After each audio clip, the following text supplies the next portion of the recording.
Scheduled క్యాస్ట్కి మాత్రమే వర్తించి మతం మారితే, క్రైస్తవం తీసుకుంటే షెడ్యూల్డ్ క్యాస్ట్కి మాత్రమే అది చెల్లదు, కులం పోతుంది, రిజర్వేషన్లు వర్తించవు, ఎస్సీ ఎస్టీ యాక్ట్ వర్తించదని చెప్తూ షెడ్యూల్డ్ ట్రైబ్ వాళ్ళకి మాత్రం ఎందుకు మినహాయించారు, ఇది అన్యాయం కాదా అనేది మీ ప్రశ్న.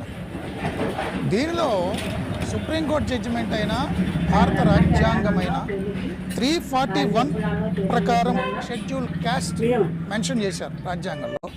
ఆర్టికల్ 342 ప్రకారం షెడ్యూల్ ట్రైబ్ని మెన్షన్ చేశారు. ఎవరు షెడ్యూల్ క్యాస్ట్, ఎవరు షెడ్యూల్ ట్రైబ్ అనే డీటెయిల్స్ 1950లో రాష్ట్రపతి ఉత్తర్వుల ద్వారా ఇచ్చారు.